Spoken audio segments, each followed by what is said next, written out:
Excellent. Excellent, excellent. We are live. Tonight, I have a list of book recommendations to go over, as well as the 6th chapter of The Great Gatsby, which is very short.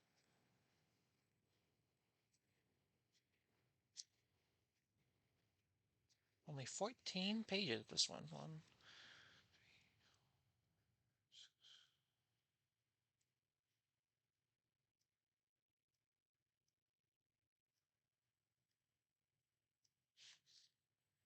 The next one is 30. Yes, 34 pages though, so I don't think we'll get through 2 chapters tonight.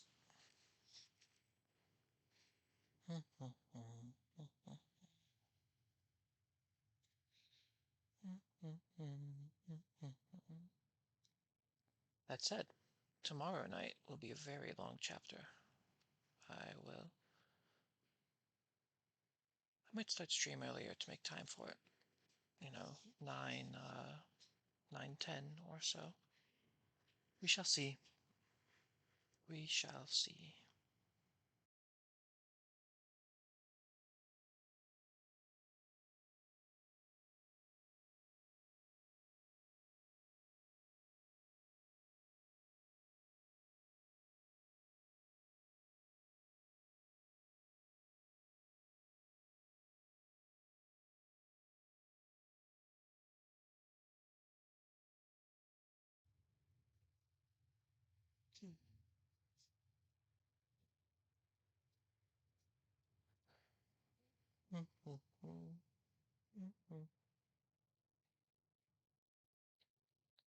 I am thinking that I would like to do holiday specials. So I have a Christmas special lined up in The Grinch, I think, which will not take half an hour, but will let me sit here with people who would rather sit here than with other people on Christmas, as well as a Halloween special, which I don't know what to do for yet. I'm thinking maybe Poe.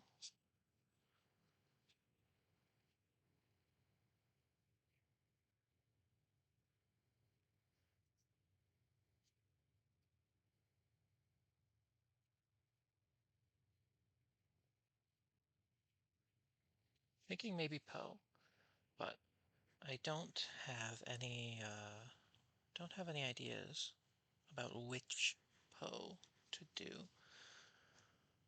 So I will be taking suggestions on that count. Be better, better,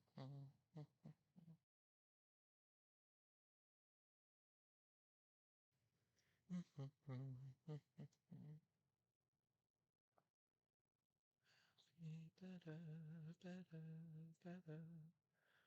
Be better, better, better.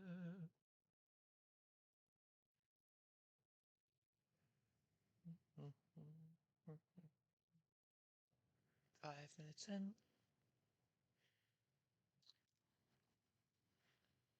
So, thank you, Pumpkin. Pumpkin, given your name, you might have some ideas of a good Halloween reading to do. What do you think?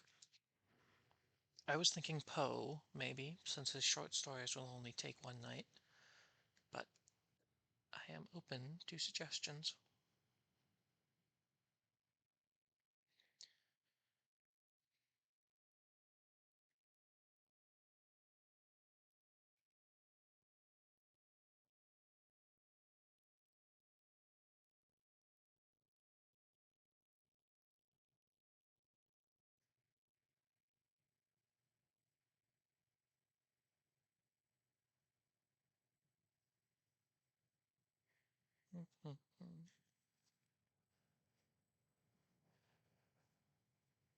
Yeah, I just don't know which Poe I would read.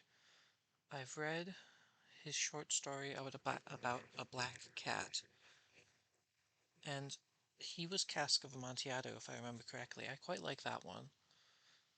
Um,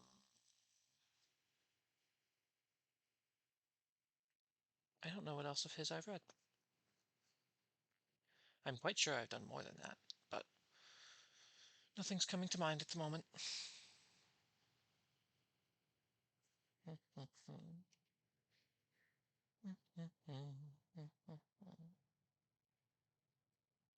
I am currently taking suggestions for a Halloween special. If anyone has any ideas.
But yes, it's a very short chapter tonight, so I apologize if I end early, but I will end when I finish reading,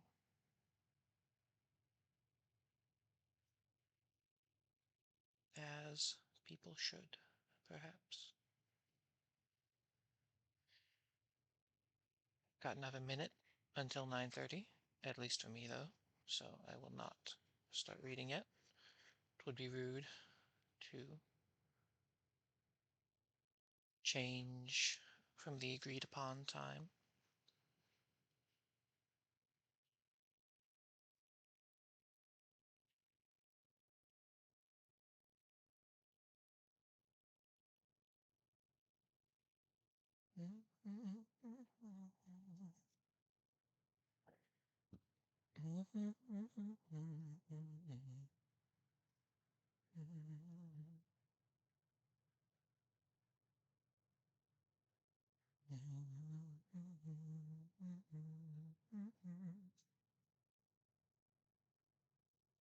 I might read Cask of Amontillado.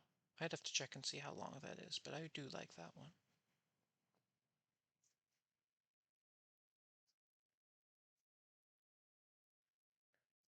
Definitely. Maybe my favorite of his.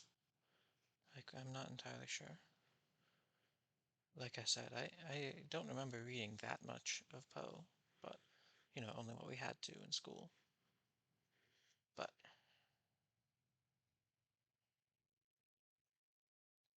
who knows, who knows. For now, we can get back in to The Great Gatsby. Chapter 5. About this time, an ambitious young reporter from New York arrived one morning at Gatsby's front door and asked him if he had anything to say. "Anything to say about what?" inquired Gatsby politely. "Why, any statement to give out." It transpired after a confused 5 minutes that the man had heard Gatsby's name around his office in a connection which he either wouldn't reveal or didn't fully understand. This was his day off, and with laudable initiative he had hurried out to see. It was a random shot, and yet the reporter's instinct was right. Gatsby's notoriety, spread about by the hundreds who had accepted his hospitality and had so become authorities upon his past, had increased all summer until he fell just short of being news. Contemporary legends, such as the underground pipeline to Canada, attached themselves to him, and there was one persistent story that he didn't live in a house at all, but in a boat that looked like a house and was moved secretly up and down the Long Island shore.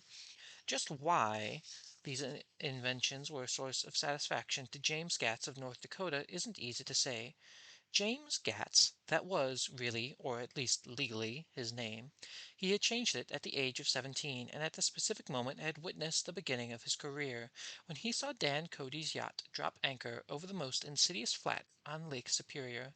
It was James Gatz who had been loafing along the beach that afternoon in a torn green jersey and a pair of canvas pants, but it was already J. Gatsby who boarded a rowboat, pulled out to the Tuolumne, and informed Cody that a wind might catch him and break him up in half an hour. I suppose he'd already had the name ready for a long time, even then. His parents were shiftless and unsuccessful farm people. His imagination had never really accepted them as his parents at all. The truth was that J. Gatsby of West Egg, Long Island, sprang from his Platonic conception of himself. He was a son of God, a phrase which, if it means anything, means just that. He must be about his father's business. That service was a vast, vulgar, and metricious beauty. So he invented just the sort of Jay Gatsby that a 17-year-old boy would be likely to invent, and to this conception he was faithful to the end. For over a year he had been beating his way along the south shore of Lake Superior as a clam digger and salmon fisher, or in any other capacity that brought him food and bed. His brown, hardening body lived naturally through the half fierce, half lazy work of the bracing days. He knew women early, and since they spoiled him he became contemptuous of them, of young virgins because they were ignorant, and of the others because they were hysterical about things which in his overwhelmed self-absorption he took for granted. But his heart was in constant turbulent riot. The most grotesque and fantastic conceits haunted him in his bed at night. The universe of ineffable gaudiness spun itself out in his brain, while the clock ticked on the washstand and the moon soaked with wet light his tangled clothes upon the floor. Each night he added to the pattern of his fancies until drowsiness closed down upon some vivid scene with an oblivious embrace. For a while these reveries provided an outlet for his imagination. They were a satisfactory hint of the unreality of reality, a promise that the rock of the world was founded securely on a fairy's wing. An instinct towards his future glory had led him, some months before, to the small Lutheran college of St. Olaf in southern Minnesota. He stayed there for 2 weeks, dismayed at its ferocious indifference to the drums of his destiny, to destiny itself, and despising the janitor's work which he was to pay his way through. Then he drifted back to Lake Superior, and he was still searching for something to do on the day that Dan Cody's yacht dropped anchor in the shallows alongshore. Cody was 50 years old then, and a product of Nevada silver fields in the Yukon, of every rush for metal since '75.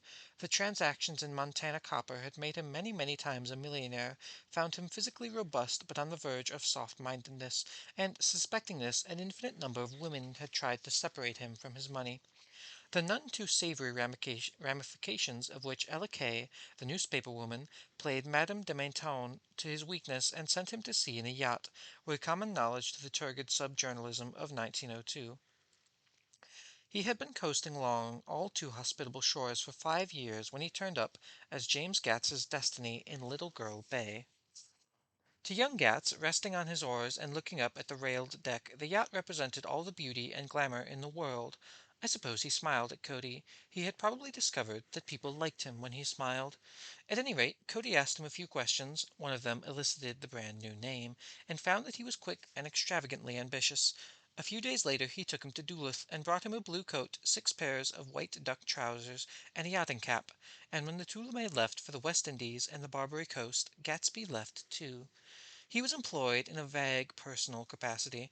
While he remained with Cody, he was in turn steward, mate, skipper, secretary, and even jailer, for Dan Cody sober knew what lavish things Dan Cody drunk might soon be about, and he provided for such contingencies by reposing more and more trust in Gatsby. The arrangement lasted 5 years, during which the boat went 3 times around the continent. It might have lasted indefinitely, except for the fact that Ella Kay came on board one night in Boston, and a week later Dan Cody inhospitably died. I remember the portrait of him up in Gatsby's bedroom, a gray, florid man with a hard, empty face, the pioneer debauchee who during one phase of American life brought back to the eastern seaboard the savage violence of the frontier brothel and saloon. It was indirectly due to Cody that Gatsby drank so little. Sometimes in the course of gay parties women used to rub champagne into his hair. For himself, he formed the habit of letting liquor alone. And it was from Cody that he inherited money, a legacy of $25,000. He didn't get it. He never understood what the legal device that was used against him, but what remained of the millions went intact to Ella Kay. He was left with his singularly appropriate education. The vague contour of J. Gatsby filled out to the substantiality of a man. He told me all this much later, but I've put it down here with the idea of exploding those first wild rumors about his antecedents, which weren't even faintly true. Moreover, he told it to me at a time of confusion when I had reached the point of believing everything and nothing about him. So I took advantage of this short halt, while Gatsby, so to speak, caught his breath, to clear this set of misconceptions away. It was a halt, too, in my association with his affairs. For several weeks I didn't see him or hear his voice on the phone. Mostly I was in New York, trotting around with Jordan and trying to ingratiate myself with her senile aunt. But finally I went over to his house one Saturday afternoon. I hadn't been there 2 minutes when somebody brought Tom Buchanan in for a drink. I was startled, naturally, but the really surprising thing was that it hadn't happened before.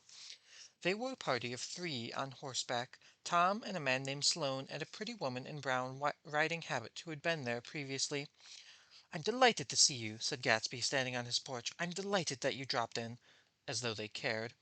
"Sit right down. Have a cigarette or a cigar." He walked through the room quickly, ringing bells. "I'll have something to drink for you in just a minute." He was profoundly affected by the fact that Tom was there, but he would be uneasy anyhow until he had given them something, realizing in a vague way that it was all they came for. Mr. Sloane wanted nothing. "A lemonade? No, thanks. A little champagne? Nothing at all, thanks. I'm sorry. Did you have a nice ride?" "Very good roads around here. I suppose the automobiles—" "Yeah." Moved by irresistible impulse, Gatsby turned to Tom, who had accepted the introduction as a stranger. "I believe we've met somewhere before, Mr. Buchanan." "Oh, yes," said Tom, gruffly polite but obviously not remembering. "So we did. I remember very well. About 2 weeks ago. That's right, you were with Nick here." "I know your wife," continued Gatsby, almost aggressively. "That's so." Tom turned to me. "You live near here, Nick?" "Next door." "That's so." Mr. Sloane didn't enter into the conversation, but lounged back haughtily in his chair. The woman said nothing either, until, expectedly, after 2 highballs, she became cordial. "We're all to come to your next party, Mr. Gatsby," she suggested. "What do you say?" "Certainly, I'd be delighted to have you." "Be very nice," said Mr. Sloane without gratitude. "Well, think ought to be starting home." "Please don't hurry," Gatsby urged them. He had to control himself now, and he wanted to see more of Tom. "Why don't you stay for supper? I wouldn't be surprised if some other people dropped in from New York." "You you come to supper with me," said the lady enthusiastically. "Both of you." This included me. Mr. Sloane got to his feet. "Come along," he said, but to her only. "I mean it," she insisted. "I'd love to have you. Lots of room." Gatsby looked at me questioningly. He wanted to go, and didn't see that Mr. Sloane was determined he shouldn't. "I'm afraid I won't be able to," I said. "Well, you come," she urged, concentrating on Gatsby. Mr. Sloane murmured something close to her ear. "We won't be late if we start now," she insisted aloud. "I haven't got a horse," said Gatsby. "I used to ride in the army, but I never bought a horse. I'll have to follow you in my car. Excuse me for just a minute." The rest of us walked out to the porch, where Sloane and the lady began an impassioned conversation aside. "My God, I don't believe that man's coming," said Tom. "Doesn't he know she doesn't want him?" "She does say she wants him." "She has a big dinner party, and he won't know a soul there." He frowned. "I wonder where the devil he met Daisy. By God, I may be old-fashioned in my ideas, but the women run around too much these days to suit me. They meet all kinds of crazy fish." Suddenly Mr. Sloane and the lady walked down the steps and mounted their horses. "Come on," said Mr. Sloane to Tom. "We'll be late. We've got to go." And then to me, "Tell him we wouldn't wait, will you?" Tom and I shook hands, and the rest of us exchanged a cool nod, and they trotted quickly along down the drive, disappearing under the August foliage just as Gatsby, with hat and light overcoat in hand, came out the front door. Tom was evidently perturbed by Daisy's running around alone, for on the following Saturday night he came with her to Gatsby's party. Perhaps his presence gave the evening this peculiar quality of oppressiveness. It stands out in my memory from Gatsby's other parties that summer. There were the same people, or at least the same sort of people, the same profusion of champagne, the same many-colored, many-keyed commotion, but I felt an unpleasantness in the air, a pervading harshness that hadn't been there before. Perhaps I had merely grown used to it, grown to accept West Egg as a world complete in itself, with its own standards and its own great figure second to nothing, because it had no consciousness of being so, and now I was looking at it again through Daisy's eyes. It is invariably saddening to look through new eyes at things upon which you have expended your own powers of adjustment. They arrived at twilight, and as we strolled out among the sparkling hundreds, Daisy's voice was playing murmurous tricks in her throat. "These things excite me so," she whispered. "If you want to kiss me any time during the evening, Nick, just let me know, and I'll be glad to arrange it for you. Just mention my name, or present a green card. I'm giving out a green—" "Look around," suggested Gatsby. "I am looking around. I'm having a marvelous—" "You must see the faces of many people you've heard about." Tom's arrogant eyes roamed the crowd. "We don't get out very much," he said. "In fact, I was just thinking I don't know a soul here." "Perhaps you know that lady." Gatsby indicated a gorgeous, scarcely human orchid of a woman who sat in state under a white plum tree. Tom and Daisy stared, for with what peculiarly unreal feeling that accompanies the recognition of a hitherto ghost celebrity of the movies. "She's lovely," said Daisy. "The man bending over her is her director." He took them unceremoniously from group to group. "Mrs. Buchanan and Mr. Buchanan." After a moment's hesitation, he added, "the polo player." "Oh, no," objected Tom quickly. "Not me." But evidently the sound of it pleased Gatsby, for Tom remained the polo player for the rest of the evening. "I've never met so many celebrities," Daisy exclaimed. "I like that man. What was his name, with the sort of blue nose?" Gatsby identified him, adding that he was a small producer. "Well, I liked him anyhow." "I'd rather not be known as the polo player," said Tom pleasantly. "I'd rather look at all those famous people in oblivion." Daisy and Gatsby danced. I remember being surprised by his graceful, conservative foxtrot. I'd never seen him dance before.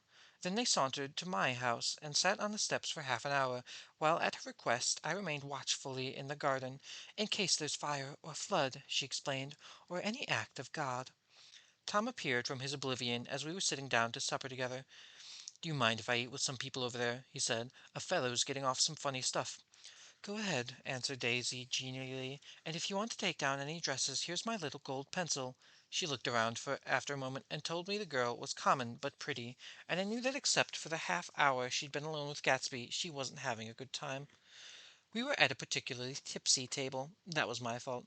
Gatsby had been called to the phone, and I'd enjoyed these same people only 2 weeks before, but what had amused me then turned septic on the air now. "How do you feel, Miss Baedeker?" The girl addressed was trying unsuccessfully to slump against my shoulder. At this inquiry she sat up and opened her eyes. "What?" A massive and lethargic woman, who had been urging Daisy to play golf with her at the local club tomorrow, spoke in Miss Baedeker's defense. "Oh, she's all right now. Wait till she's had 5 or 6 cocktails. She always starts screaming like that. I told her she ought to leave it alone." "I do leave it alone," affirmed the accused hollowly. We heard you yelling, so I said to Doc Sivet there's somebody who needs your help, Doc." "She's much obliged, I'm sure," said another friend, without gratitude. "But you got her dress all wet when you stuck her head in the pool." Anything I hate is to get my head stuck in the pool," mumbled Miss Baedeker. "They almost drowned me out once over in New Jersey." "Then you ought to leave it alone," countered Dr. Sivet. "Speak for yourself," cried Miss Baedeker violently. "Your hand shakes. I wouldn't let you operate on me." It was like that. Almost the last thing I remember was standing with Daisy and watching the moving picture director and his star. They were still under the white plum tree, and their faces were touching except for a pale, thin ray of moonlight between. It occurred to me that he had been very slowly bending towards her all evening to attain this proximity, and even while I watched I saw him stoop to one ultimate degree to kiss her cheek. "I like her," said Daisy. "I think she's lovely." But the rest offended her, and, inarguably, because it wasn't a gesture of an emotion. She was appalled by the West Egg, this unprecedented place that Broadway had begotten upon a new Long Island fishing village, appalled by its raw vigor that chafed under the old euphemisms, and by the too obtrusive fate that had herded its inhabitants along a short cut from nothing to nothing. She saw something awful in that very simplicity she failed to understand. I sat on the front steps with them while they waited for their car. It was dark here in front. Only the bright door sent 10 square feet of light volleying out into the soft black morning. Sometimes a shadow moved against the dressing room blind above, gave way to another shadow, an indefinite procession of shadows that rouged and powdered in the invisible glass. "Who is this Gatsby, anyhow?" demanded Tom suddenly. "Some big bootlegger?" "Where'd you hear that?" I inquired. "I didn't hear it. I imagined it. A lot of these newly rich people are just big bootleggers, you know." "Not Gatsby," I said shortly.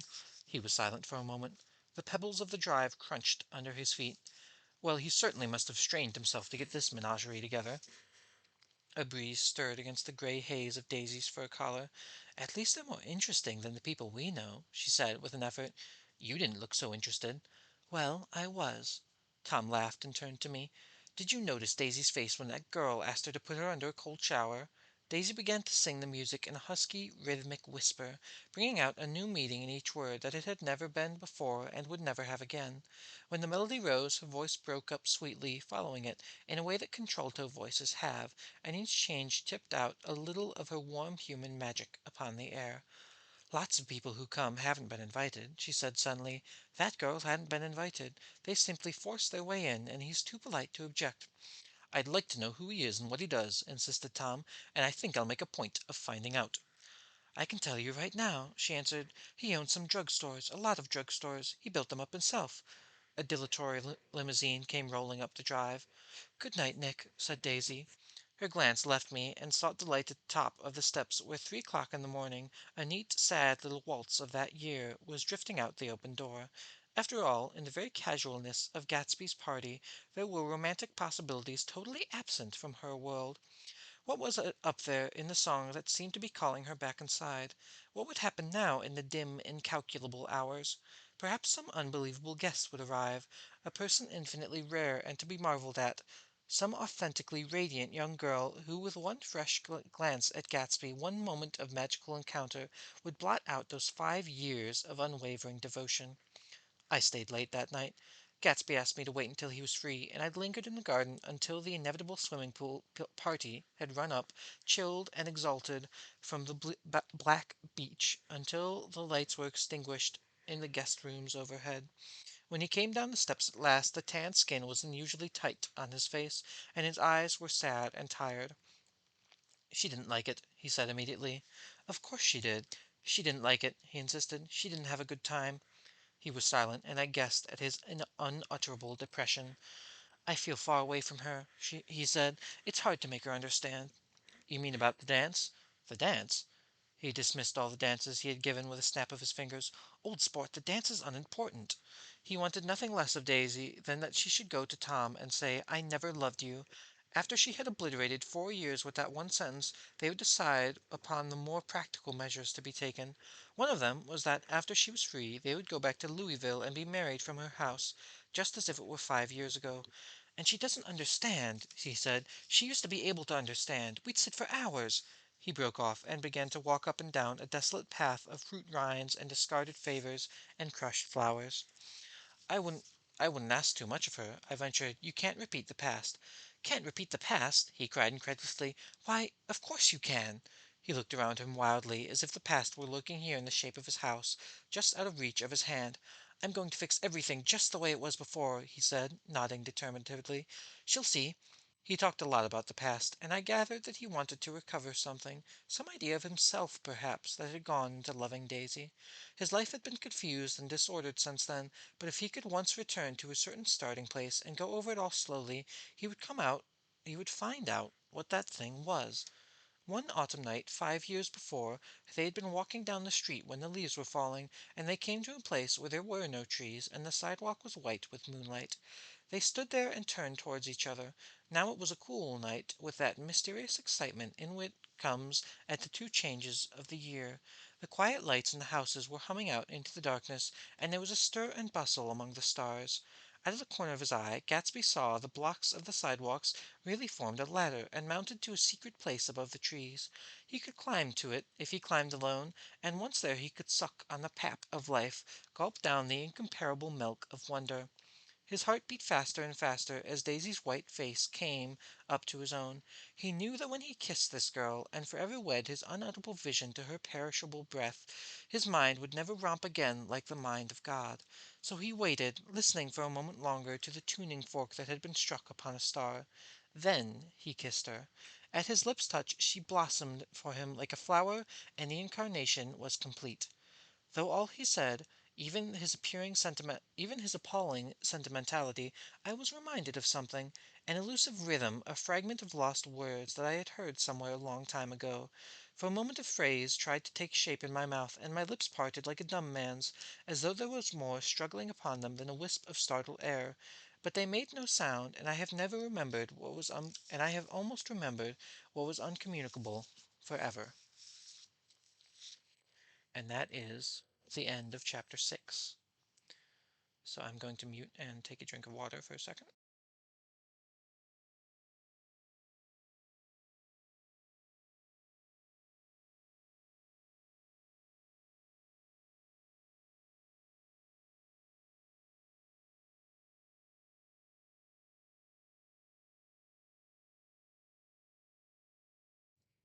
And he's back. That was chapter 6. A very short chapter. Yes, only took me 20 minutes that time.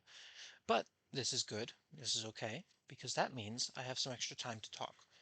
Because tonight, I have, as I have said, I have a reading list where I have. Sorry, Poppy. The good news being, uh, that the VOD should be up tonight on the YouTube channel, which I will ping nowish. Is that not true? Do I not have a command for that? Oh goodness, I thought I did. What a shame. I'll get right on that. Wait, no, I remember.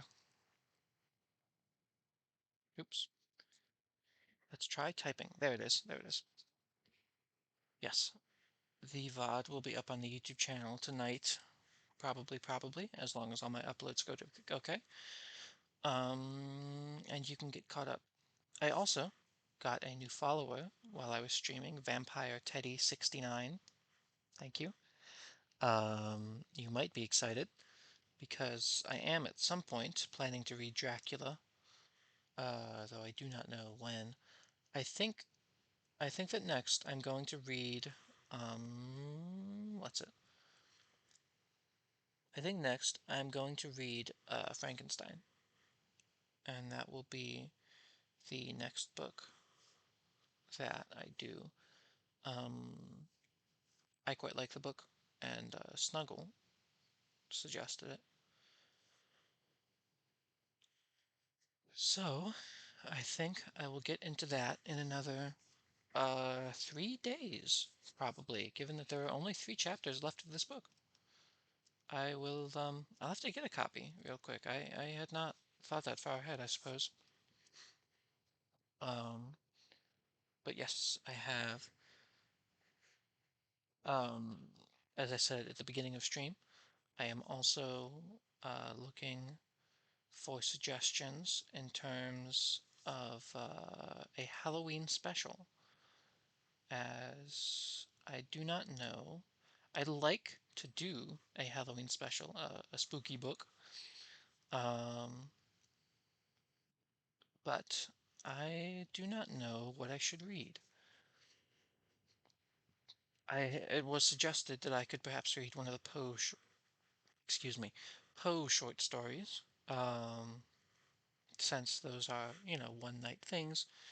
My personal favorite of which is, I'm thinking, Cask of Amontillado. Uh, it's not the scariest, of his books, or most supernatural. So, that's it. Monkey Paw isn't one of his, I don't think. Never mind. I was going to say I read that. I read A Telltale Heart also.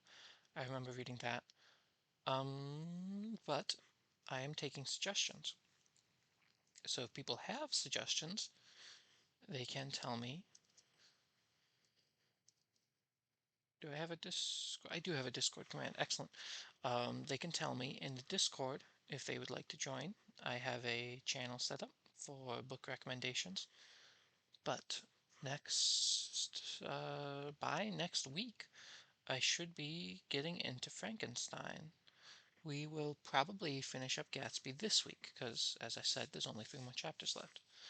So I must remember to put that on hold at the library, because I do not have a copy. I have, this is, I have only read Gatsby so far. I just started streaming last week. Goodness, it feels longer already.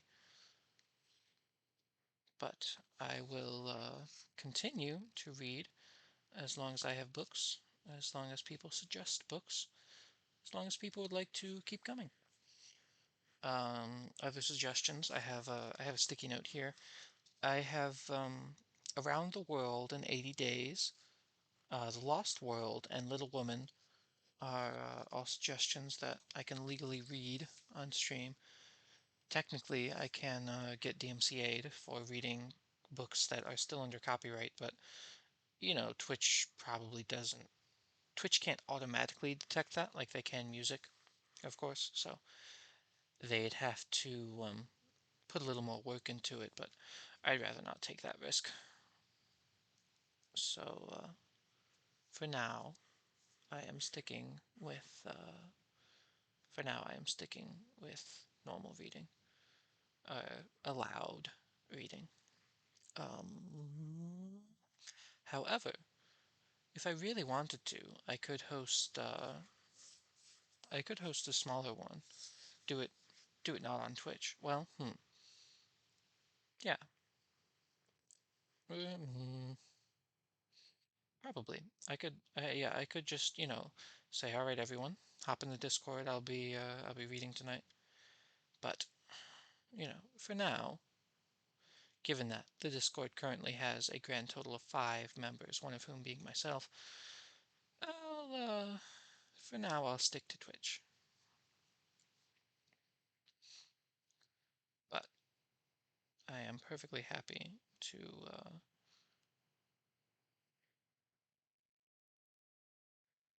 read.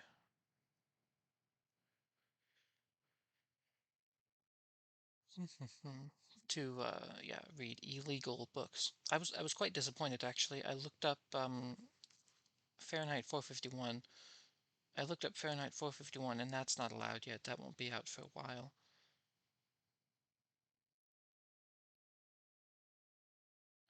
So, yeah, I don't know. I I read a lot. I read a lot. I didn't have back in my day. We didn't have these newfangled phones. You had to have books. So yeah, I didn't have a whole lot else to do as a kid. So I have a wide variety. Well, that's perhaps not true if I say I have a wide variety of books, but I have a lot. Yeah, it's I don't want to say it's an acquired taste, but it's not for everybody. I think that it's possible for everyone to find a type of book that they like reading. I know that yeah, I think audiobooks are good. I personally I can't listen to audiobooks. I think they read too slowly. I see no point in listening to an audiobook for hours if I could finish the book in, 1 hour.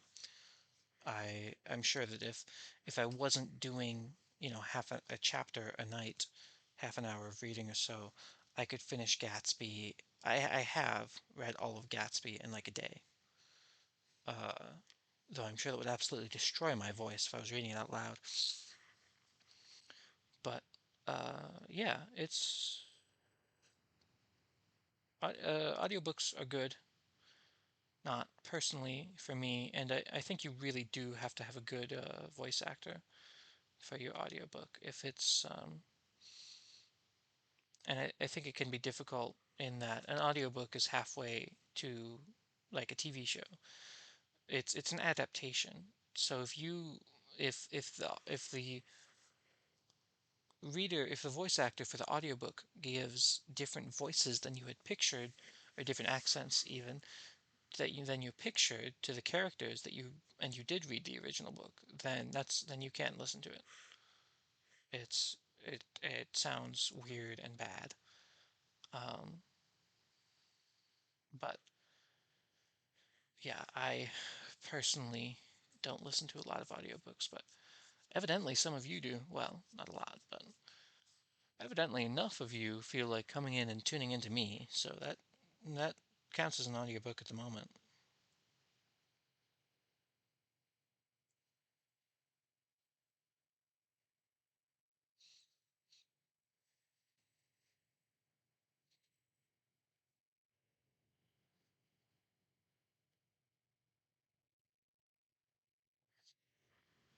But if no one has any other suggestions, the main thing once again being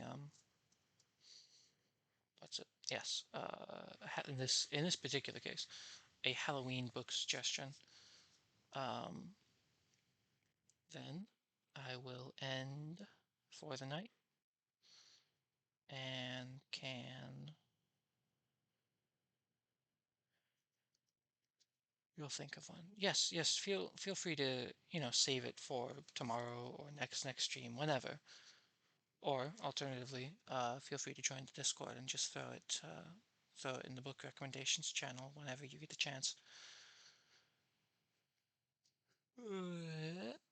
Um, but yes, I will end for now, I think, and I will see you tomorrow with the seventh chapter of the Great Gatsby. 7 of 9. 3 more days of Gatsby. And then I'll have to think of something else. Like I said, probably Frankenstein next. But I will have to get that out. Let's see. I think Poppy is still streaming. So let's see if I can get this to work this time.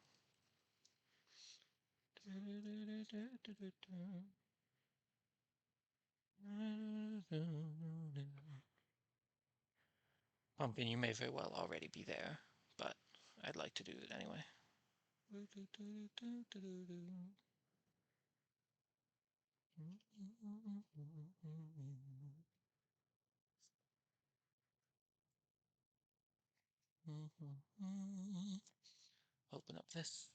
Open up this, and go here, and go here.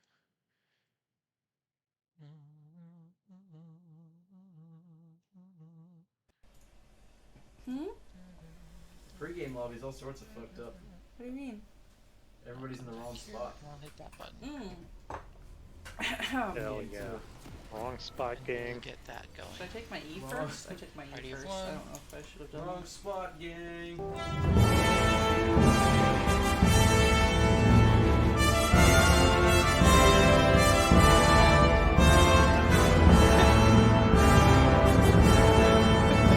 And keyword W first. Party of one Pock. Oh god, that's loud. Hey Melody, thank you for the raid. That's okay. Welcome, one and all. Oh fuck. They messed up. You should be fine. It's so fresh. I'm not gonna. It's fine. Rest in peace. Where did my Thresh go to protect me? You've got dangerous My bad. eyes. I like that. Straight duffed it.